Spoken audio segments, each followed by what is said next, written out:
Hello नमस्कार दोस्तों, स्वागत है आप सभी का आपके अपने YouTube channel GS hub by DS sir में। दोस्तों आज हम देखने वाले हैं एक बार फिर से जीएस जीके की एक मोस्ट इम्पोर्टेंट क्लास। साथियों आज की ये क्लास डेली पुलिस एग्जाम को मद्देनजर रखते हुए एक बहुत ही शानदार क्लास साबित होने वाली है। आज की इस क्लास में हम दोस्तों क्वेश्चन आंसर को रैपिड फायर के रूप में कवर करेंगे। साथियों यहां पर सीधा क्वेश्चन होगा, उसके सामने आंसर होगा। लगभग 200 जो आपके एमसीक्यू क्वेश्चन रहेंगे आज की मैराथन में शामिल होने वाले हैं। तो दोस्तों यदि आपका दिल्ली पुलिस का एग्जाम लगा हुआ है तो आप इस क्लास को पूरा देखिएगा। ये क्लास से लगभग आपके जीएस जीके के लगभग आपके 5 से 6 क्वेश्चन आने वाले हैं। तो इस छोटी सी मैराथन में जिसमें हम सारे के सारे प्रीवियस ईयर क्वेश्चन शामिल करने वाले हैं, तो इस क्लास को बिना स्किप किए आप जरूर देखना ताकि आपके एग्जाम में कोई भी क्वेश्चन यहां से जो फंसे वो आपका छूट ना जाए। तो दोस्तों शुरुआत करते हैं आज की क्लास की, आज के पहले क्वेश्चन की। चलिए चलते हैं आज के पहले क्वेश्चन की ओर। उससे पहले आपसे निवेदन है एक बार से इस सेशन को अपने उन सभी कांस्टेबल भाइयों के साथ साझा कर दीजिए जो आपके दिल्ली पुलिस की तैयारी कर रहे हैं। चलिए शुरुआत करते हैं आज की क्लास की, आज के पहले प्रश्न की। आज का पहला प्रश्न हमारे सामने है क्वेश्चन नंबर 1। क्वेश्चन नंबर 1 जो कि दिल्ली से ही संबंधित है। देखिए क्वेश्चन नंबर 1 में कह रहा है कि दिल्ली का क्षेत्रफल कितना है। तो अगर कांस्टेबल दिल्ली की एग्जाम की तैयारी कर रहे हैं तो ये क्वेश्चन तो पूछा जा सकता है। तो इसका जो राइट आंसर बनेगा वो 1484 किलोमीटर स्क्वायर। क्या बनेगा? 1484 किलोमीटर स्क्वायर आपका दिल्ली का क्या है? एरिया है। इसके अतिरिक्त बात कर लेते हैं दूसरे क्वेश्चन में, कह रहा है दिल्ली की जनसंख्या 2011 के अनुसार कितनी है। तो साथियों इसका राइट आंसर बनेगा 1.67 करोड़। क्या बन जाएगा? 1.67 करोड़ इसका राइट आंसर है। चलते हैं साथियों अगले प्रश्न की तरफ। अगला प्रश्न है दोस्तों, क्वेश्चन नंबर यहां पर कह रहा है कि दिल्ली की मुख्य भाषा क्या है। दोस्तों अगर बात कर लेते हैं दिल्ली की मुख्य भाषा के बारे में तो आपको हिंदी मिलेगी, पंजाबी मिलेगी, उर्दू मिलेगी और अंग्रेजी मिलेगी। तो दिल्ली की मुख्य भाषाएं कितनी है साथियों? 4 भाषाएं, याद रखेंगे। अगला प्रश्न, देश की राजधानी का नाम क्या है। तो दोस्तों देश की राजधानी का नाम क्या हो जाएगा? हर छोटे बड़े क्वेश्चन इस एग्जाम में शामिल, इस क्लास में शामिल किए गए हैं जो आपके डेली पुलिस में पूछे जाने वाले हैं। तो दोस्तों याद रखेंगे देश की राजधानी क्या है, हम सभी को पता है नई दिल्ली है। बहुत इंपॉर्टेंट है, अच्छे से याद रखेंगे। अगला प्रश्न कह रहा है दिल्ली में लोकसभा की सीटें कितनी हैं। तो दोस्तों अगर बात कर लें दिल्ली में लोकसभा की सीटों के मामले में तो यहां पर 7 लोकसभा सीटें मिलती हैं। कितनी मिलती हैं? 7 आपकी एलएस की सीटें मिलती हैं, इसको अच्छे से याद रखेंगे। जबकि जो आरएस की सीटें मिलेंगी टोटल हमें यहां पर 3 देखने को मिलती हैं। इसके अतिरिक्त अगर बात कर लें वीएस यानी कि विधानसभा की तो यहां पर टोटल 70 सीटें हैं। ठीक है, तो यहीं पर यहां पर आगे क्वेश्चन कहा कि दिल्ली में विधानसभा की कुल सीटें कितनी है, तो इसका राइट आंसर 70 हो जाएगी जो कि एक सदनीय विधानसभा है। चलते हैं अगले प्रश्न की तरफ। अगला प्रश्न कह रहा राज्यसभा की सीटें कितनी है दिल्ली में। तो अभी हमने बताया था कितनी है दोस्तों, 3 सीटें हैं। अगला क्वेश्चन, दिल्ली का मुख्य हवाई अड्डा कौन सा है। तो दोस्तों इसका राइट आंसर इंदिरा गांधी अंतरराष्ट्रीय हवाई अड्डा। मोस्ट इंपोर्टेंट क्वेश्चन है, अच्छे से याद रखेंगे। अगला प्रश्न, दिल्ली की साक्षरता दर कितनी है। तो बात कर लेते हैं अगर दिल्ली की साक्षरता दर के बारे में, तो यूनियन टेरिटरी है, इस कारण ये आपका क्वेश्चन पूछा जा सकता है। और 2011 के अनुसार इसकी साक्षरता दर 86.34 हो जाएगी। कितनी हो जाएगी? 86.34। अगला प्रश्न दोस्तों हमसे कह रहा है कि दिल्ली में कुल कितने जिले स्थित हैं। तो साथियों इसका राइट आंसर हो जाएगा 12 जिले। दिल्ली में कितने जिले हैं? तो दोस्तों राइट आंसर 12 जिले। अगला प्रश्न, दिल्ली में लिंगानुपात कितना है। साथियों अगर बात कर लेते हैं दिल्ली में लिंगानुपात की तो 866 प्रति 1000 पुरुषों पर। याद रखेंगे प्रति 1000 पुरुषों पर जो महिलाओं की संख्या होती है उसे हम कहते हैं सेक्स रेशियो। क्या कहते हैं? लिंगानुपात कहते हैं। और दिल्ली में दोस्तों याद रखेंगे 866 1000 पुरुषों पर महिलाएं स्थित हैं। चलते हैं साथियों अगले प्रश्न की तरफ। अगला प्रश्न है दिल्ली किस नदी के किनारे स्थित है। तो दोस्तों आप बताएंगे दिल्ली किस नदी के किनारे स्थित है? यमुना नदी के किनारे। अगला कह रहा है दिल्ली के सीमावर्ती राज्य कौन कौन से हैं। तो दोस्तों अगर बात कर लेते हैं दिल्ली के सीमावर्ती राज्यों में तो उत्तर प्रदेश आ जाता है और हरियाणा आ जाता है। इन दोनों की सीमा दोस्तों किससे लगती है? तो याद रखेंगे दिल्ली से लगती है। अगला प्रश्न है हमारे सामने, कह रहा है दिल्ली की जनसंख्या घनत्व तो कितना है।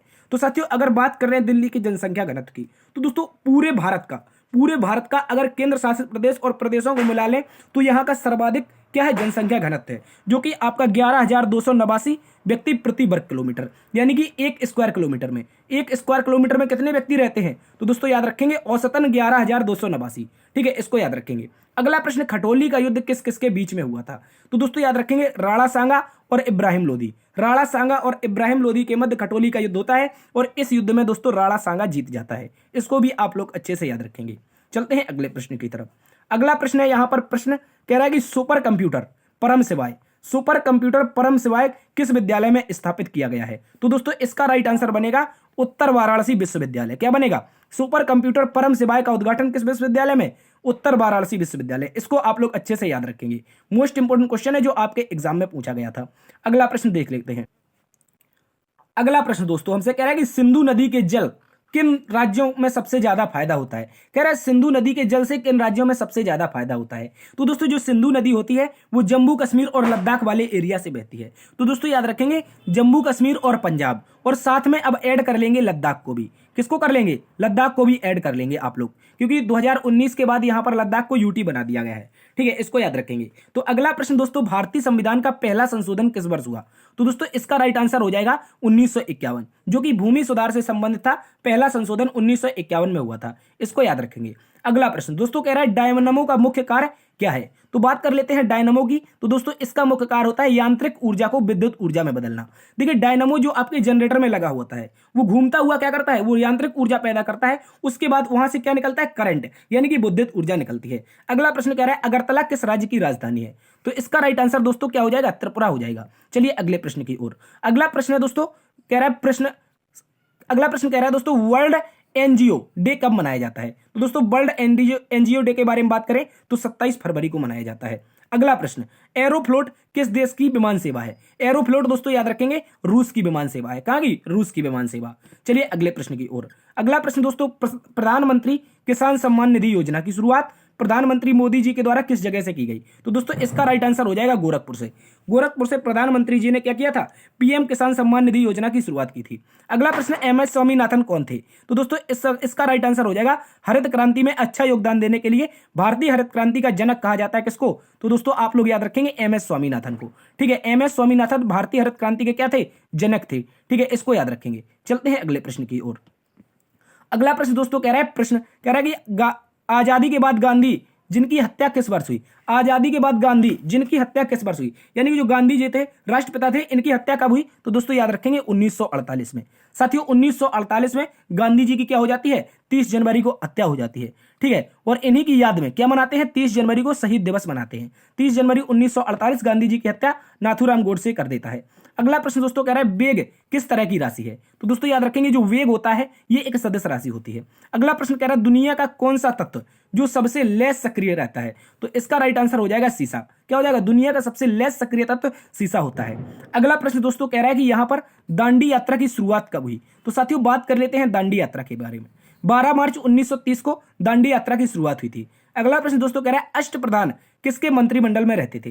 देखिए अष्टप्रधान की बात कर ले तो दोस्तों ये शिवाजी के मंत्रिमंडल में रहने वाले 8 प्रमुख क्या थे? सदस्य थे। इनको याद रखेंगे। इसके अतिरिक्त बात कर लेते हैं अष्टदिग्गज की। तो आप लोग बता सकते हैं कमेंट बॉक्स में कि अष्टदिग्गज किसके शासनकाल में रहते थे। ठीक है, इसको आप लोग अच्छे से याद रखेंगे। तो इसका राइट आंसर क्या हो जाएगा? याद रखेंगे अष्टदिग्गज रहते थे, जो आपके याद रखेंगे कौन हो जाएंगे? यहां पर आप लोग कमेंट बॉक्स में छाप के बताएंगे। साउथ के राजा थे विजयनगर के। चलते हैं अगले प्रश्न की तरफ। अगला प्रश्न दोस्तों कह रहा है कर्नाटक का एक बहुचर्चित त्योहार का नाम बताइए। तो इसका राइट आंसर हो जाएगा दोस्तों उगादी त्योहार। क्या हो जाएगा? उगादी त्योहार।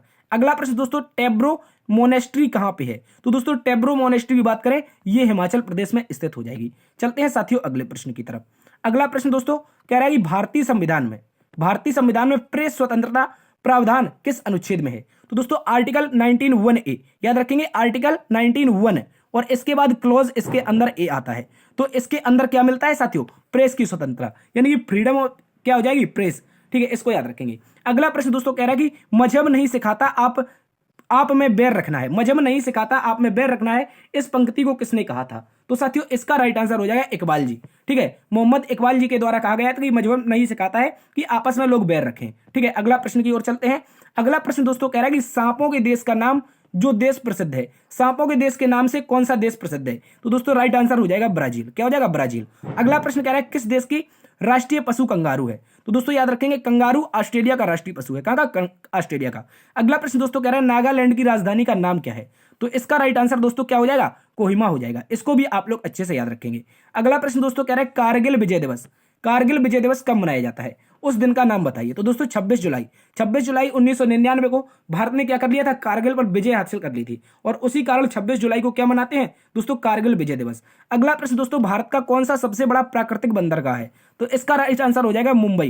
क्या हो जाएगा? मुंबई। इसको याद रखेंगे। अगला प्रश्न, भारत के किन दो राज्यों में सबसे ज्यादा काली मिट्टी पाई जाती है? तो दोस्तों इसका राइट आंसर महाराष्ट्र और मध्य प्रदेश। महाराष्ट्र और मध्य प्रदेश में ऐसे दो राज्य हैं जहां पर काली मिट्टी पाई जाती है। और काली मिट्टी दोस्तों आपकी कपास के लिए उपयुक्त होती है। किसके लिए? कपास के लिए। चलते हैं अगले प्रश्न की तरफ। अगला प्रश्न दोस्तों कह रहा है institute of paper technology Uttar Pradesh में किस जगह पर बना हुआ है? तो इसका राइट आंसर हो जाएगा सहारनपुर। ठीक है दोस्तों, याद रखेंगे, मोस्ट इंपोर्टेंट क्वेश्चन है। Institute of paper technology Uttar Pradesh में सहारनपुर में है। अगला प्रश्न दोस्तों कह रहा है सलमान रश्दी जी एक चर्चित लेखक है, उनका नाम बताइए। सलमान रश्दी जी एक चर्चित लेखक है, लेखक का नाम बताइए। इनका एक कोई लेख पूछा गया था, तो इसका राइट आंसर हो जाएगा सैटनिक वर्सेज। क्या हो जाएगा? Satanic versus. चलते हैं अगले प्रश्न की तरफ। अगला प्रश्न दोस्तों कह रहा है कि भारत में किस पंचवर्षीय योजना में पहली प्राथमिकता दी गई?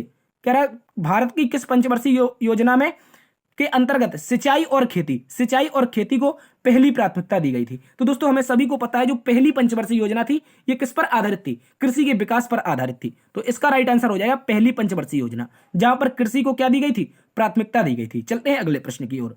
अगला प्रश्न दोस्तों कह रहा है आर्यभट्ट किसके लिए प्रसिद्ध थे? तो आप सभी को पता होगा जो आर्यभट्ट थे ये भारत के एक महान गणितज्ञ थे। क्या थे? महान गणितज्ञ। अगला प्रश्न, अभिज्ञान शकुंतलम किस महान व्यक्ति की रचना है?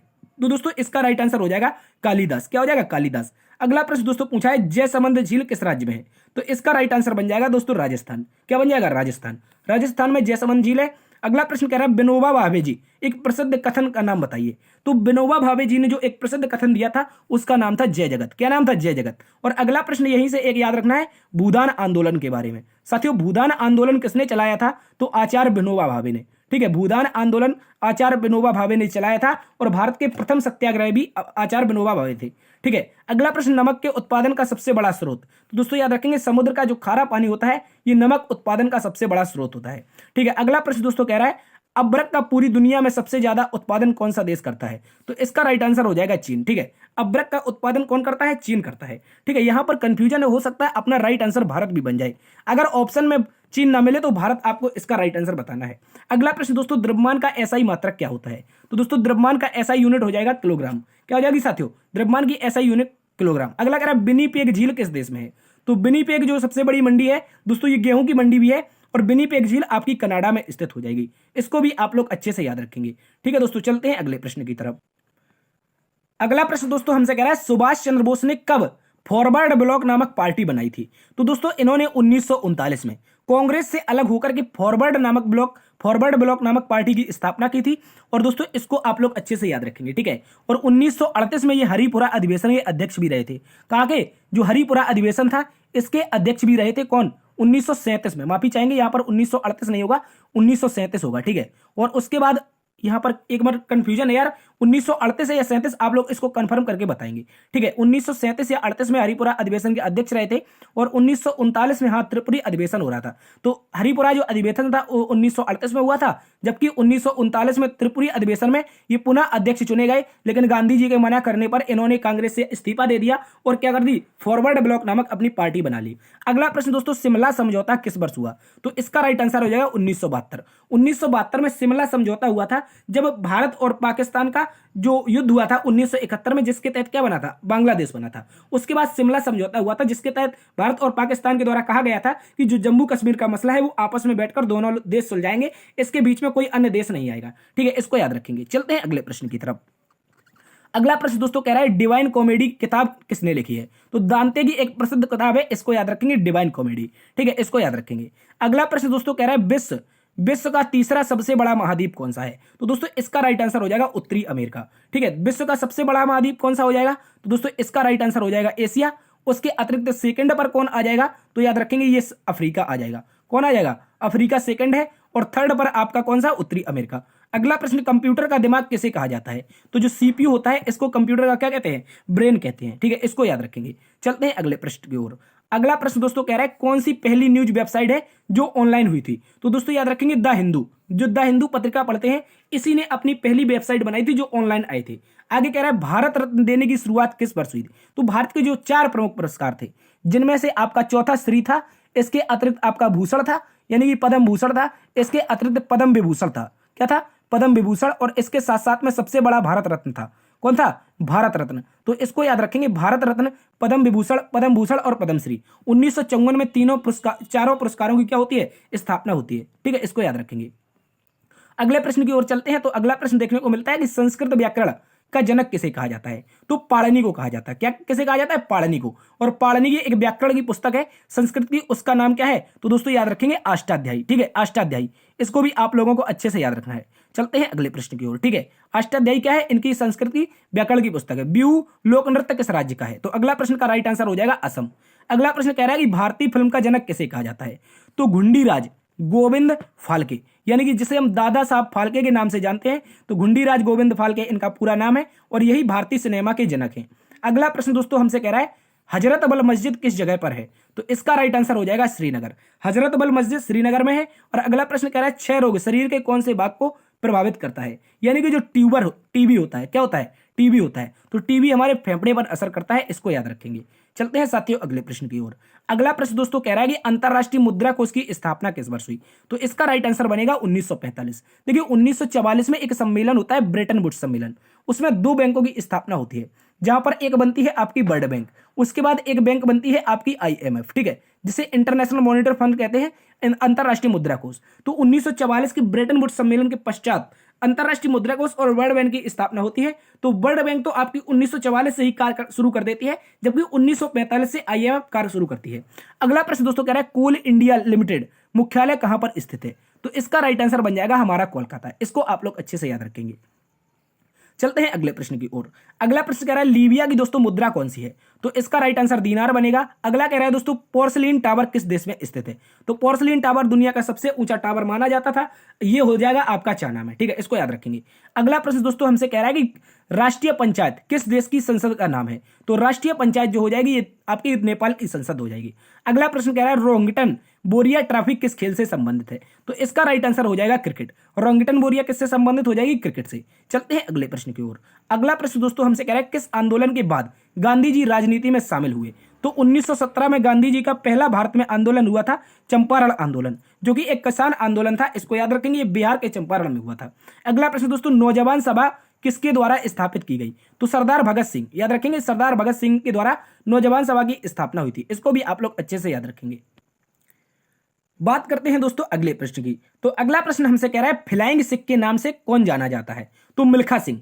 मिल्खा सिंह को दोस्तों जानते हैं फ्लाइंग सिख के नाम से, इनको भी आप लोग अच्छे से याद रखेंगे। विख्यात तट मंदिर कहां पर स्थित है? तो विख्यात तट मंदिर मामल्लपुरम, जो कि तमिलनाडु में पड़ता है, यहां पर स्थित है। अगला प्रश्न दोस्तों कह रहा है गायकवाड़ कहां के शासक थे? तो इसका राइट आंसर बनेगा बड़ौदा। क्या बनेगा? बड़ौदा के शासक थे आपके गायकवाड़। अगला प्रश्न दोस्तों हमसे कह रहा है जय जवान जय किसान का नारा किसने दिया था? तो जो प्रधानमंत्री थे लाल बहादुर शास्त्री, भारत के सेकंड प्राइम मिनिस्टर थे, इनके द्वारा जय जवान जय किसान का नारा दिया गया था। इसको याद रखेंगे। अगला प्रश्न दोस्तों कह रहा है भारत में सबसे ज्यादा साक्षरता कहां पर है? तो इसका राइट आंसर हो जाएगा केरल। क्या हो जाएगा दोस्तों? केरल हो जाएगा। चलते हैं अगले प्रश्न की तरफ। अगला प्रश्न दोस्तों कह रहा है दाभोल विद्युत परियोजना कहां पर स्थित है? इसका राइट आंसर हो जाएगा तमिलनाडु। अगला प्रश्न कह रहा है जवाहरलाल नेहरू बंदरगाह कहां पर स्थित है?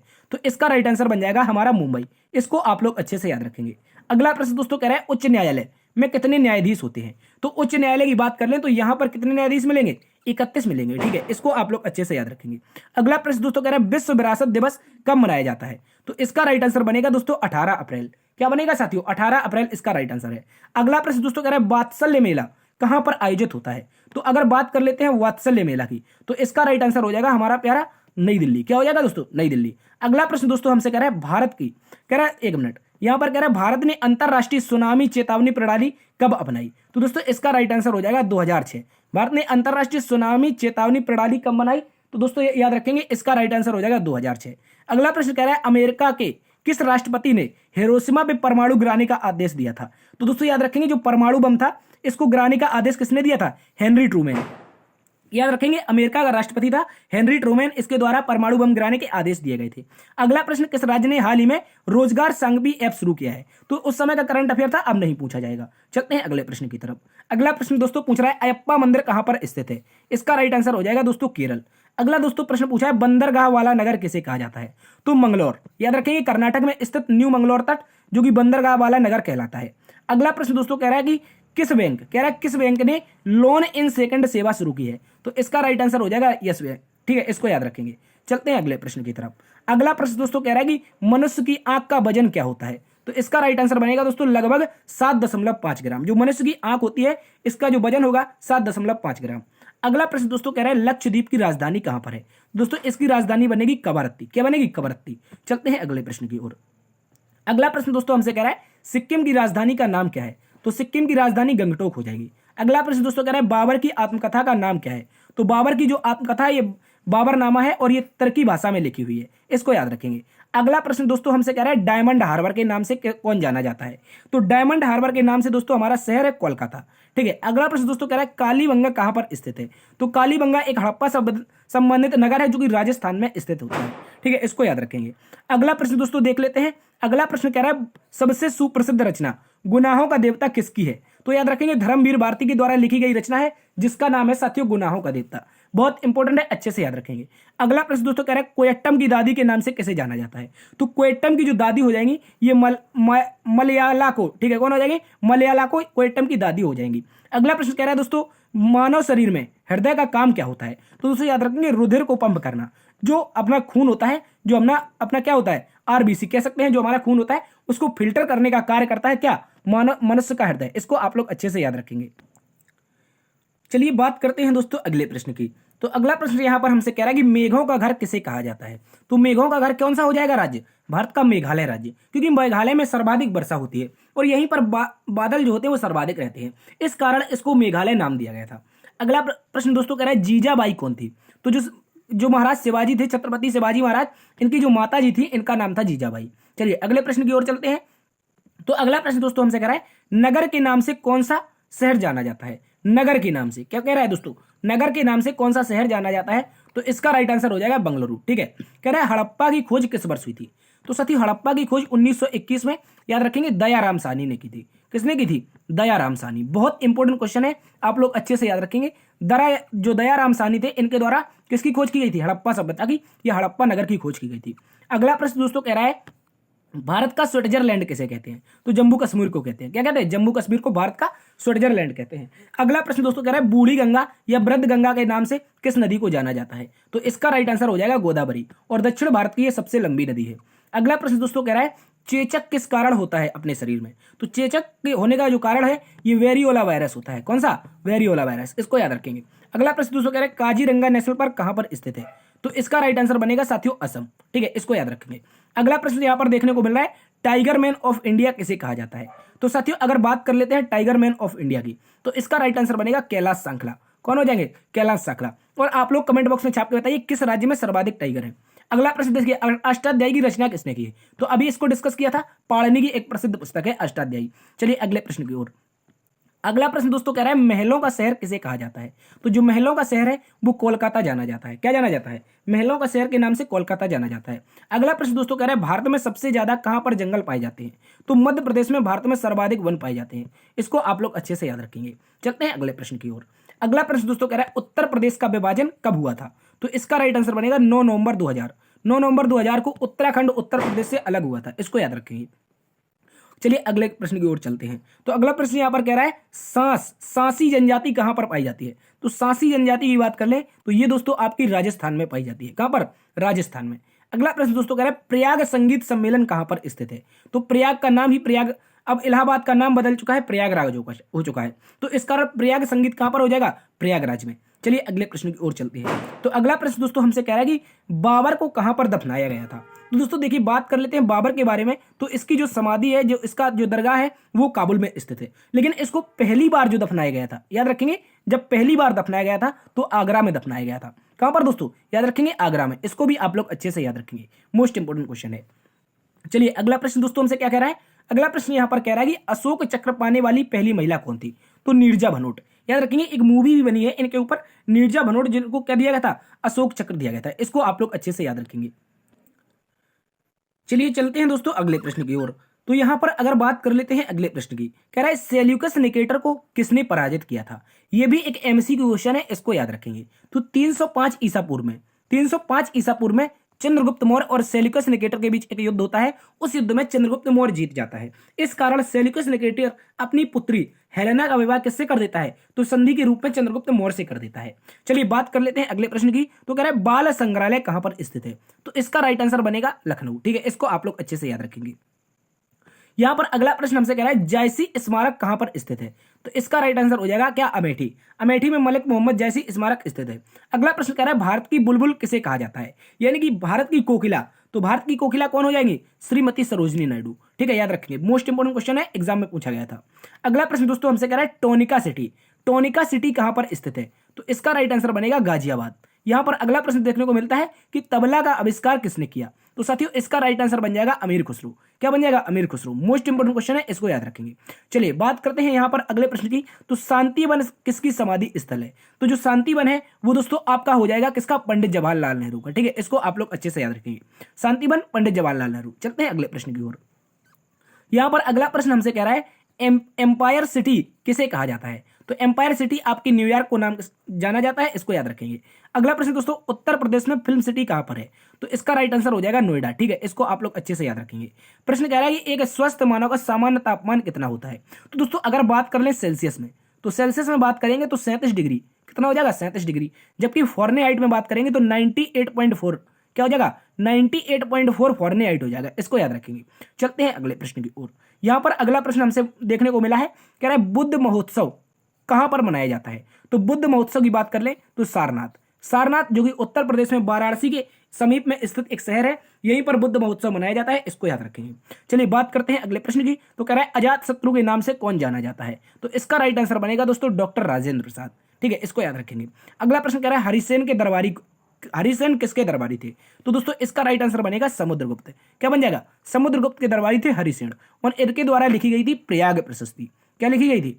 प्रयाग प्रशस्ति। इसको याद रखेंगे आप लोग। ठीक है, जो प्रयाग प्रशस्ति थी ये किसने लिखी थी? हरिसेन ने। या फिर इसी को जाना जाता है इलाहाबाद प्रशस्ति के नाम से। ठीक है, इलाहाबाद प्रशस्ति या फिर समुद्रगुप्त की प्रशस्ति, इसको आप लोग अच्छे से याद रखेंगे। चलते हैं अगले प्रश्न की ओर। अगला प्रश्न दोस्तों हमसे कह रहा है लक्ष्मी ताल। लक्ष्मी ताल कहां पर स्थित है? तो इसका राइट आंसर बनेगा साथियों झांसी। ठीक है, इसको आप लोग अच्छे से याद रखेंगे। तो दोस्तों अगर बात कर लेते हैं यहां पर अगले प्रश्न की, तो देखिए लक्ष्मी ताल की बात कर चुके हैं जो कि झांसी में स्थित है। जबकि यहां पर एक और प्रश्न है जापान की संसद का नाम क्या है? तो दोस्तों इसका राइट आंसर हो जाएगा डाइट। क्या हो जाएगा? डाइट। इसके अलावा आपको याद रखना है, आपको सीनेट क्या बताना है? एक मिनट यहां पर बताना है आपको नेसेट। क्या बताना है? नेसेट बताना है। तो नेसेट कहां की संसद है ये आप लोग अच्छे से बताएंगे। इसके अतिरिक्त कांग्रेस कहां की संसद है, इसको भी आप लोग अच्छे से बताएंगे। ठीक है, कांग्रेस कहां की संसद है, इसके अतिरिक्त मजलिस कहां की संसद है, तो ये आप लोग अच्छे से बताएंगे। जल्दी से बताइए कमेंट बॉक्स में ये सारी की सारी संसदें कहां की स्थित हैं। चलते हैं दोस्तों अगले प्रश्न की ओर। अगला प्रश्न दोस्तों कह रहा है हुमायूं नामा की रचना किसने की थी? तो हुमायूं की बहन थी गुलबदन बेगम, इसके द्वारा हुमायूं नामा की रचना की गई थी। यहां पर एक और प्रश्न देखने को मिलता है कि ताजमहल किसने बनवाया था? तो इसका राइट आंसर हो जाएगा शाहजहां। शाहजहां ने 1631 में, याद रखेंगे दोस्तों, 1631 में इसका निर्माण शुरू कराया था, और 1652 में, कब? तो दोस्तों याद रखेंगे 1652 में ये बनकर तैयार भी हो गया था। अगला प्रश्न दोस्तों कह रहा है विक्टोरिया की खोज किसने की? सॉरी, बैक्टीरिया की, माफी चाहेंगे, विक्टोरिया नहीं होगा, बैक्टीरिया की खोज किसने की? तो इसका राइट आंसर बनेगा एंटोनी वॉन लीवेनॉक। ठीक है, याद रखेंगे एंटोनी वॉन लीवेनॉक। चलते हैं अगले प्रश्न की ओर। तो अगला प्रश्न दोस्तों हमसे यहां पर कहा गया है कि जहां पे कुश्ती होती है उसे क्या कहते हैं? तो कुश्ती के होने वाले मैदान को अखाड़ा कहा जाता है। एक और प्रश्न कह रहा है कि भारतीय संविधान में संशोधन का प्रस्ताव किस देश से लिया गया है? तो इसका राइट आंसर हो जाएगा दक्षिण अफ्रीका। दक्षिण अफ्रीका से हमने क्या लिया है दोस्तों? संविधान संशोधन की प्रक्रिया ली है। चलिए अगले प्रश्न की ओर चलते हैं। तो अगला प्रश्न दोस्तों कह रहा है लाउड स्पीकर का क्या काम है? तो दोस्तों ये क्या करता है? विद्युत ऊर्जा, ये करंट लेता है और आवाज निकालता है। यानी लाउड स्पीकर क्या करता है? करंट लेता है और आवाज निकालता है, तो विद्युत ऊर्जा को ध्वनि ऊर्जा में परिवर्तित करता है। अगला प्रश्न दोस्तों कह रहा है राष्ट्रकूट वंश के संस्थापक कौन थे? तो इसका राइट आंसर हो जाएगा दंती दुर्ग। कौन हो जाएंगे? दंती दुर्ग। इसको आप लोग अच्छे से याद रखेंगे। अगला प्रश्न दोस्तों कह रहा है अल्टीमीटर का क्या काम है? अल्टीमीटर की बात करें तो विमान की ऊंचाई मापने के लिए अल्टीमीटर का प्रयोग करते हैं। यहां पर एक और प्रश्न कह रहा है प्रेम वाटिका किसकी रचना है? तो प्रेम वाटिका रचना हो जाएगी रसखान जी की। किसकी हो जाएगी? रसखान जी की। एक प्रश्न कह रहा है पृथ्वी दिवस कब मनाया जाता है? तो इसका राइट आंसर हो जाएगा दोस्तों 22 अप्रैल। इसको भी आप लोग अच्छे से याद रखेंगे। चलते हैं अगले प्रश्न की ओर। अगला प्रश्न कह रहा है हुमायूं का मकबरा कहां पर स्थित है? तो इसका राइट आंसर हो जाएगा नई दिल्ली। ठीक है, अगला प्रश्न कह रहा है हाजी वारिस अली मजार कहां पर स्थित है? तो देव बाराबंकी। ठीक है, देवा बाराबंकी में स्थित है हाजी वारिस अली मजार। इसको याद रखेंगे। अगला प्रश्न कह रहा है सबसे ज्यादा विटामिन सी विटामिन सी किस फल में पाया जाता है? तो इसका राइट आंसर बन जाएगा आंवला। क्या हो जाएगा? आंवला में सर्वाधिक विटामिन सी पाया जाता है। अगला प्रश्न दोस्तों कह रहा है उत्तर प्रदेश का राजकीय पशु का नाम क्या है? तो इसका राइट आंसर हो जाएगा बारहसिंगा। इसको भी आप लोग अच्छे से याद रखेंगे। चलते हैं अगले प्रश्न की ओर। बात करते हैं अगले प्रश्न की। तो विश्व का सबसे बड़ा कुंभ मेला कहां पर लगता है? तो इसका राइट आंसर हो जाएगा इलाहाबाद। और दोस्तों ये अभी आगे चल करके 2025 में ये मेला आयोजित भी होना है, ठीक है, इसको याद रखेंगे। अगला प्रश्न कह रहा है दिल्ली का पुराना किला किसने बनवाया था? तो इसका राइट आंसर हो जाएगा शेरशाह सूरी। इसको भी आप लोग अच्छे से याद रखेंगे। अगला प्रश्न दोस्तों कह रहा है सुप्रीम कोर्ट के जजों को कौन की संख्या को कौन बदल सकता है? तो दोस्तों याद रखेंगे अगर संसद चाहे तो एक कानून बना करके सुप्रीम कोर्ट में जो जजें होंगे इनको जो संख्या होगी इनको क्या कर सकता है? बदल सकता है। आगे कह रहा है दोस्तों दिल्ली को एनसीटी यानी कि राष्ट्रीय राजधानी क्षेत्र का दर्जा कब मिला था? किस संशोधन के तहत मिला था? तो दोस्तों याद रखेंगे नेशनल कैपिटल टेरिटरी। तो इसका दर्जा मिला था दोस्तों 69वां संविधान संशोधन 1991। याद रखेंगे 1991 में 69वां संविधान संशोधन होता है और इसके तहत दिल्ली को क्या मिल जाता है? एनसीटी का दर्जा मिल जाता है। चलते हैं अगले प्रश्न की ओर। अगला प्रश्न दोस्तों कह रहा है शून्य का आविष्कार किसने किया? तो इसका राइट आंसर हो जाएगा आर्यभट्ट। क्या हो जाएगा? आर्यभट्ट। आगे कह रहा है जगन्नाथ मंदिर किसने बनवाया था? तो इसका राइट आंसर हो जाएगा गंगादेव। क्या हो जाएगा? गंगादेव। आगे कह रहा है दोस्तों रेगुर मिट्टी के नाम से कौन सी मिट्टी जानी जाती है? तो रेगुर मिट्टी अभी हमने बात की थी काली मिट्टी की, ठीक है, इसको याद रखेंगे। कपास के लिए उपयुक्त मिट्टी है और ये महाराष्ट्र और मध्य प्रदेश में पाई जाती है। अगला प्रश्न दोस्तों हमसे कह रहा है उत्तर प्रदेश का राजकीय पुष्प क्या है? तो इसका नाम हो जाएगा पलाश सेटू। क्या हो जाएगा? पलाश टेसू। पलाश हो जाएगा या फिर टेसू, इसको याद रखेंगे, ठीक है। आगे कह रहा है संपूर्ण क्रांति किसे कहा जाता है? तो संपूर्ण क्रांति किसने कहा था? संपूर्ण क्रांति नामक नारा किसने दिया था? तो जयप्रकाश नारायण के द्वारा। इसको याद रखेंगे। आगे कह रहा है बीबी का मकबरा किसने बनवाया है? इसको याद रखेंगे औरंगजेब ने बनाया था, जो कि आपका कहां पर स्थित है? याद रखेंगे औरंगाबाद महाराष्ट्र में, ठीक है। उसका नाम भी बदल चुका है, संभाजी नगर हो चुका है। तो बीबी का मकबरा औरंगाबाद संभाजी नगर में स्थित है, जिसे दोस्तों दक्षिण भारत का ताजमहल या ताजमहल की बद्दी नकल कहते हैं। आगे कह रहा है डेनमार्क की मुद्रा क्या है? तो दोस्तों डेनमार्क की मुद्रा हो जाएगी आपकी क्रोन। इसको याद रखेंगे। चलते हैं अगले प्रश्न की ओर। अगला प्रश्न दोस्तों हमसे कह रहा है पंजाब केसरी किसे कहा जाता है? तो पंजाब केसरी कहा जाता है लाला लाजपत राय को, ठीक है, इसको याद रखेंगे। आगे कह रहा है दक्कन के पठार कहां पे पाए जाते हैं? तो महाराष्ट्र में जो दक्कन का पठार है इसका सर्वाधिक विस्तार मिलता है। इसको भी आप लोग अच्छे से याद रखें।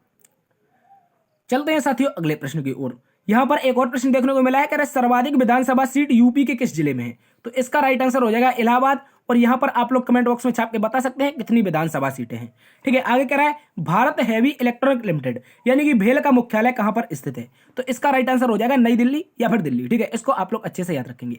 चलते हैं अगले प्रश्न की ओर। अगला प्रश्न दोस्तों हमसे कह रहा है बहुजन हिताय बहुजन सुखाय विचार किसने दिया था? तो दोस्तों ये महात्मा बुद्ध के द्वारा दिया गया था, इसको याद रखेंगे। अगर भारत का मौलिक अधिकार किस देश से लिया गया है? तो इसका राइट आंसर हो जाएगा संयुक्त राज्य अमेरिका यानी कि दोस्तों हमारा यूएसए, ठीक है, इसको याद रखेंगे। यूएसए से हमने क्या लिए थे? मौलिक अधिकार लिए थे यानी कि फंडामेंटल राइट लिए थे। इसके अतिरिक्त एक और बात याद रखनी है, ये अनुच्छेद 12 से लेकर के अनुच्छेद 35 के बीच में स्थित है, ठीक है, अनुच्छेद 12 से अनुच्छेद 35, ठीक है, इसको याद रखेंगे। आगे कह रहा है सती बुर्ज कहां पर स्थित है? तो मथुरा यूपी में स्थित हो जाएगा आपका सती बुर्ज। चलते हैं अगले प्रश्न की ओर। अगला प्रश्न दोस्तों कह रहा है जो उत्तर प्रदेश है इसका उच्च न्यायालय कहां पर है? तो इसका राइट आंसर हो जाएगा इलाहाबाद। आगे कह रहा है राम बारात उत्सव कहां पर मनाया जाता है? तो आगरा में। यहां पर कंफ्यूज नहीं होना है, राम बारात उत्सव कहां पर होगा? आगरा में होगा। तो दोस्तों अगर बहुत सारे विद्यार्थी यहां पर अगर ऑप्शन अयोध्या मिल जाए तो आप लोग गलत करके आ जाएंगे, ठीक है। राम बारात उत्सव कहां पर? आगरा में, अच्छे से याद रखेंगे। आगे कह रहा है सैंडी पक्षी विहार कहां पर होता है? तो इसका राइट आंसर बनेगा हरदोई। इसको आप लोग अच्छे से याद रखेंगे। चलते हैं अगले प्रश्न की ओर। अगला प्रश्न एक इंपॉर्टेंट क्वेश्चन है, यहां पर कह रहा है winning like Sachin think and success like Tendulkar, ठीक है, याद रखेंगे विनिंग लाइक सचिन।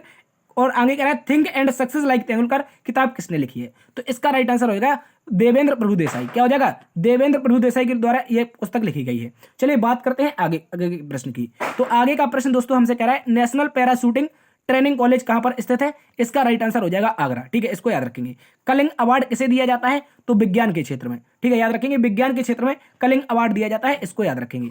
अगला प्रश्न दोस्तों हमसे कह रहा है सबसे मीठी शर्करा क्या है? तो फ्रक्टोज। याद रखेंगे जो फ्रक्टोज होती है ये सबसे मीठी शर्करा होती है। लखनऊ किस नदी के किनारे बसा है? तो दोस्तों इसका राइट आंसर हो जाएगा गोमती नगर, ठीक है, इसको याद रखेंगे। आगे क्वेश्चन दोस्तों कह रहा है लखनऊ का पुराना नाम क्या था? तो दोस्तों याद रखेंगे लक्ष्मणपुर या लक्ष्मणपुर, ठीक है, याद रखेंगे लखनपुर या लक्ष्मणपुर लखनऊ का पुराना नाम है, इसको याद रखेंगे। शुक्रताल कहां पर स्थित है? तो मुजफ्फरनगर में, ठीक है, इसको भी आप लोग अच्छे से याद रखेंगे। चलते हैं अगले प्रश्न की ओर। अगला प्रश्न दोस्तों हमसे कह रहा है उत्तर प्रदेश में कपड़ा रिसर्च इंस्टीट्यूट कहां पर है? तो कपड़ा रिसर्च इंस्टीट्यूट आपकी हो जाएगी गाजियाबाद में। यह भी एक अच्छा सा क्वेश्चन है, इसको याद रखेंगे। चलते हैं अगले प्रश्न की ओर। अगला प्रश्न दोस्तों कह रहा है आगरा की स्थापना किसने किया था? तो इसका राइट आंसर हो जाएगा सिकंदर लोदी। क्या हो जाएगा? सिकंदर लोदी। आगे कह रहा है प्रकाश का वेग सबसे पहले किसमें मापा जाता था, उसका नाम बताएं। तो रोमन द्वारा सबसे पहले प्रकाश का वेग मापा जाता था, इसको याद रखेंगे। चलते हैं अगले प्रश्न की ओर। अगला प्रश्न दोस्तों कह रहा है वाराणसी का पुराना नाम क्या है? तो इसका राइट आंसर हो जाएगा काशी। ठीक है, इसको याद रखेंगे। आगे का प्रश्न कह रहा है बखीरी पक्षी विहार कहां पर स्थित है? तो इसका राइट आंसर हो जाएगा दोस्तों संत कबीर नगर। इसको भी आप लोग अच्छे से याद रखेंगे, मोस्ट इंपोर्टेंट क्वेश्चन है। चलते हैं अगले प्रश्न की ओर। अगला प्रश्न दोस्तों कह रहा है पिछौला झील कहां पर स्थित है? तो पिछौला झील राजस्थान में हो जाएगी। आगे का क्वेश्चन कह रहा है मुद्रा राक्षस कितना के लेखक का नाम है, यानी कि मुद्रा राक्षस किसने लिखी थी, उनके लेखक का नाम बताना है। तो मुद्रा राक्षस आपकी विशाख दत्त की पुस्तक है, इसको आप लोग अच्छे से याद रखेंगे, मोस्ट इंपोर्टेंट क्वेश्चन है, अच्छे से याद रखना है। चलते हैं साथियों अगले प्रश्न की ओर। अगला प्रश्न दोस्तों कह रहा है चमोली देवी पुरस्कार किस क्षेत्र में दिया जाता है? तो महिला पत्रकार को क्या दिया जाता है? चमेली देवी पुरस्कार दिया जाता है, इसको याद रखेंगे। आगे कह रहा है भारतीय प्रवासी दिवस कब मनाया जाता है? तो इसका राइट आंसर हो जाएगा 9 जनवरी। ठीक है, 9 जनवरी 1915 गांधी जी 45 वर्ष की उम्र में दक्षिण अफ्रीका से भारत आए थे, इस कारण भारत क्या मनाता है? प्रवासी भारतीय दिवस मनाता है। आगे कह रहा है ध्यानचंद पुरस्कार किस क्षेत्र में दिया जाता है? तो कह रहा है दोस्तों इसका राइट आंसर बनेगा जो व्यक्ति जीवन भर खेल में अच्छा काम करता है उसे ध्यानचंद खेल रत्न पुरस्कार दिया जाता है, इसको याद रखेंगे। चलते हैं साथियों अगले प्रश्न की ओर। अगला प्रश्न दोस्तों कह रहा है कुष्ठ निवारण दिवस कब मनाया जाता है? तो कुष्ठ निवारण दिवस आपका 30 जनवरी को मनाया जाता है। ठीक है, इसको याद रखेंगे। अगर गणित में दिए गए जाने वाले एकमात्र पुरस्कार का नाम बताएं, तो गणित में याद रखेंगे एक पुरस्कार दिया जाता है जिसे गणित का नोबेल कहा जाता है, और यह दोस्तों पुरस्कार एबेल नाम से जाना जाता है। ठीक है, गणित का नोबेल याद रखेंगे एबेल। ठीक है, चलते हैं अगले प्रश्न की ओर। अगला प्रश्न कह रहा है विश्व कैंसर दिवस कब मनाया जाता है? तो इसका राइट आंसर हो जाएगा दोस्तों हमारा क्या, याद रखेंगे 4 फरवरी। आगे कह रहा है दोस्तों स्टारलिंग पुरस्कार किस क्षेत्र में दिया जाता है? तो इसका राइट आंसर हो जाएगा आर्किटेक्चर। ठीक है, आर्किटेक्चर में याद रखेंगे स्टारलिंग, और इसके अलावा पृथ्जर, याद रखेंगे पृथ्जर पुरस्कार है, ये भी आपका कैस में दिया जाता है? आर्किटेक्चर के क्षेत्र में। चलते हैं अगले प्रश्न की ओर। अगला प्रश्न दोस्तों कह रहा है राष्ट्रीय विज्ञान दिवस कब मनाया जाता है? तो इसका राइट आंसर हो जाएगा 28 फरवरी। कह रहा है तानसेन पुरस्कार किसे दिया जाता है? तो संगीत के क्षेत्र में जो महत्वपूर्ण योगदान देता है उसे तानसेन पुरस्कार देते हैं। चलिए बात करते हैं अगले प्रश्न की। तो यहां पर अगला प्रश्न कह रहा है विश्व महिला दिवस कब मनाया जाता है? तो इसका राइट आंसर हो जाएगा दोस्तों क्या, 8 मार्च। आगे का प्रश्न कह रहा है ज्ञानपीठ पुरस्कार किस क्षेत्र में दिया जाता है? तो इसको याद रखेंगे साहित्य के क्षेत्र में दिया जाता है। ज्ञानपीठ पुरस्कार जिसकी स्थापना 1961 में की गई थी, याद रखेंगे 1961 में ज्ञानपीठ पुरस्कार की स्थापना हुई, जबकि पहली बार यह पुरस्कार 1965 में दिए गए। ठीक है, इसको याद रखेंगे, जी शंकर ग्रुप को पहला पुरस्कार मिला था। अगला प्रश्न दोस्तों कह रहा है शहीद दिवस कब मनाया जाता है? तो दोस्तों क्वेश्चन देगा कि भगत सिंह, सुखदेव और राजगुरु का शहीद दिवस कब मनाया जाता है? तो दोस्तों याद रखेंगे 23 मार्च को, अच्छे से याद रखना है। चलते हैं साथियों अगले प्रश्न की ओर। अगला प्रश्न दोस्तों कह रहा है कलिंगा पुरस्कार किस क्षेत्र में दिया जाता है? तो अभी बात करी थी कलिंग क्षेत्र की, विज्ञान के क्षेत्र में। आगे कह रहा है विश्व टीबी दिवस कब मनाया जाता है? तो 24 मार्च को, इसको भी आप लोग अच्छे से याद रखेंगे। चलते हैं अगले प्रश्न की ओर। अगला प्रश्न दोस्तों कह रहा है द्रोणाचार्य पुरस्कार किसके लिए दिया जाता है? तो स्पोर्ट कोच के लिए। किसके लिए दोस्तों? याद रखेंगे स्पोर्ट कोच के लिए द्रोणाचार्य पुरस्कार दिया जाता है। जो दोस्तों स्पोर्ट के क्षेत्र में कोच का काम करता है उसे क्या मिलता है? द्रोणाचार्य पुरस्कार। चलिए अगले प्रश्न की बात करते हैं। तो प्रश्न कह रहा है पृथ्वीराज रासो किसकी रचना है? तो इसको याद रखेंगे चंद्रवरदाई राय की। किसकी? चंद्रवरदाई राय की। आगे कह रहा है अंतरराष्ट्रीय स्वास्थ्य दिवस कब मनाते हैं? तो दोस्तों याद रखेंगे 7 अप्रैल 1948 को WHO की स्थापना हुई थी, इस कारण 7 अप्रैल को क्या मनाते हैं? अंतरराष्ट्रीय स्वास्थ्य दिवस मनाते हैं। चलते हैं अगले प्रश्न की ओर। अगला प्रश्न दोस्तों कह रहा है भारत भारतीय सम्मान किसे दिया जाता है? तो हिंदी साहित्य के क्षेत्र में जो योगदान देता है उसके लिए उत्तर प्रदेश सरकार क्या देती है? भारत भारतीय सम्मान देती है। अगला प्रश्न दोस्तों कह रहा है अनामिका किसकी रचना है? तो अनामिका हो जाएगी आपकी सूर्यकांत त्रिपाठी निराला की, इसको आप लोग अच्छे से याद रखेंगे। चलिए बात करते हैं अगले प्रश्न की। तो कह रहा है भीमराव अंबेडकर जयंती कब मनाई जाती है? तो इसका सही उत्तर बनेगा 14 अप्रैल। ठीक है, इसको याद रखेंगे। चलते हैं अगले प्रश्न की ओर। अगला प्रश्न दोस्तों कह रहा है भटनागर अवार्ड किस क्षेत्र में दिया जाता है? यानी कि शांति स्वरूप भटनागर अवार्ड दोस्तों याद रखेंगे, इसको देता है CISIR, यानी council of scientific research in India. ठीक है, याद रखेंगे। तो ये देता है विज्ञान के क्षेत्र में शांति स्वरूप भटनागर पुरस्कार। चलते हैं अगले प्रश्न की ओर। कह रहा है किसे पंजाब का शेर कहा जाता है? तो इसका राइट आंसर बनेगा लाला लाजपत राय। ठीक है, इसको आप लोग अच्छे से याद रखेंगे, मोस्ट इंपोर्टेंट क्वेश्चन है, अच्छे से आप लोगों को याद रखना। चलिए बात करते हैं दोस्तों अगले प्रश्न की। तो अगला प्रश्न कह रहा है कि राज्यसभा को कब भंग किया जा सकता है? देखिए वैसे तो जो राज्यसभा होती है ये कभी भी भंग नहीं होती है, लेकिन एक विशेष कंडीशन में जब प्रधानमंत्री सलाह दे दे, किसको? राष्ट्रपति को, तो राज्यसभा को भंग किया जा सकता है। इसको आप लोग अच्छे से याद रखेंगे। तो राज्यसभा जो होगी प्रधानमंत्री की सलाह पर भंग हो सकती है। चलते हैं अगले प्रश्न की तरफ। अगला प्रश्न दोस्तों कह रहा है सविनय अवज्ञा आंदोलन कब शुरू हुआ? तो इसका राइट आंसर हो जाएगा 1930। अभी हमने बात की थी सविनय अवज्ञा के बारे में। तो ये दोस्तों आंदोलन जो था, ये जो दांडी मार्च हुआ था उसके पश्चात गांधी जी ने इस आंदोलन को शुरू कर दिया था। ठीक है, इसको याद रखेंगे। आगे कह रहा है दोस्तों महाराष्ट्र किस रंग की मिट्टी पाई जाती है, जो महाराष्ट्र है इसमें किस रंग की मिट्टी पाई जाती है, तो अभी हमने बात की थी जो काली मिट्टी होती है वो महाराष्ट्र और कहां पर पाई जाती है, मध्य प्रदेश में। चलते हैं अगले प्रश्न की तरफ। अगला प्रश्न दोस्तों कह रहा है बड़ा इमामबाड़ा कहां पे स्थित है, दोस्तों याद रखेंगे ये लखनऊ में हो जाएगा। पूछेगा छोटा इमामबाड़ा या बड़ा इमामबाड़ा, दोनों के दोनों लखनऊ में स्थित है, इसको याद रखेंगे। चलते हैं अगले प्रश्न की ओर। अगला प्रश्न दोस्तों कह रहा है भारत की सबसे बड़ी नहर कौन सी है, तो इंदिरा गांधी नहर जो कि राजस्थान की गंगा के नाम से जानी जाती है, ये भारत की सबसे लंबी नहर है, इसको याद रखेंगे, बड़ी नहर है। आगे कह रहा है किस नदी को खुला नाला कहा जाता है, तो जो यमुना होती है इसको दोस्तों खुला नाला कहा जाता है, इसको याद रखेंगे। आगे कह रहा है दोस्तों राजस्थान का राजकीय पशु कौन सा है, तो राजस्थान का जो राजकीय पशु होगा वो ऊंट हो जाएगा, ठीक है, इसको याद रखेंगे। आगे कह रहा है अंकोर वाट मंदिर कहां पर स्थित है, तो इसका राइट आंसर बन जाएगा कंबोडिया, ठीक है, भगवान विष्णु को समर्पित है कंबोडिया का अंकोर वाट मंदिर। चलिए अगले प्रश्न की बात करते हैं, जम्मू कश्मीर के संविधान को कब लागू किया गया था, तो दोस्तों इसका राइट आंसर बनेगा 1957, ठीक है, 1957 में जम्मू कश्मीर में अलग से संविधान बना था। चलते हैं अगले प्रश्न की ओर। अगला प्रश्न दोस्तों कह रहा है कि भारतीय संविधान में संशोधन किस अनुच्छेद के अनुसार होता है। देखिए बात कर लेते हैं भारतीय संविधान में जो संशोधन की प्रक्रिया थी वो अभी हमने बताया था कि साउथ अफ्रीका से ली गई थी और अनुच्छेद 368 में इसको रखा गया है, इसको याद रखेंगे।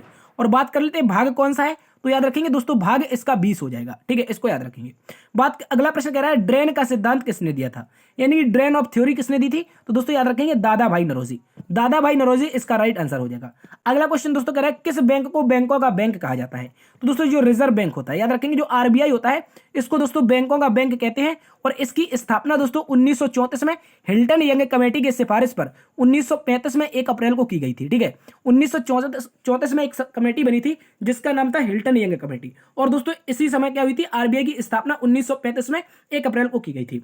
अगला प्रश्न दोस्तों कह रहा है भारतीय जीवन बीमा निगम जिसे हम कहते हैं जिंदगी के साथ भी और जिंदगी के बाद भी, यानी कि एलआईसी की स्थापना कब हुई थी, तो दोस्तों याद रखेंगे दोस्तों इसका राइट आंसर बनेगा 1956 में। 1956 में एक अधिनियम के तहत एलआईसी की स्थापना हुई थी। अगला प्रश्न दोस्तों कह रहा है कोपा कप किस खेल से संबंधित है, दोस्तों याद रखेंगे जो कोपा कप है ये दोस्तों फुटबॉल से संबंधित है, इसको आप लोग अच्छे से याद रखेंगे। चलते हैं साथियों अगले प्रश्न की ओर। तो दोस्तों शायद आज की क्लास यहीं पर समाप्त होती है, तो आशा करते हैं यदि आज की क्लास आप लोगों को पसंद आई है तो दोस्तों एक बार से सेशन को दोस्तों जल्दी से लाइक कर देना है, ठीक है, एक बार से सेशन को लाइक कर देना है, दोस्तों में ज्यादा से ज्यादा सेशन को शेयर करना है। देखिए डेली पुलिस के लिए ये मैक्सिमम आपके 4 से 5 क्वेश्चन इस क्लास से बनने वाले हैं, तो आप लोग इस क्लास को दबा के दोस्तों में शेयर कीजिए और पहली बार चैनल पर आए हैं तो अपने चैनल को सब्सक्राइब भी कर लीजिए। देखते रहिए आपका अपना परिवार GS hub by DS sir. मिलते हैं कल एक नई क्लास में किसी अन्य क्लास के साथ जो दिल्ली पुलिस के लिए एक इंपॉर्टेंट क्लास होगी, तो तब तक के लिए अपना ख्याल रखना, मिलते हैं कल, तब तक के लिए जय हिंद जय भारत। इसको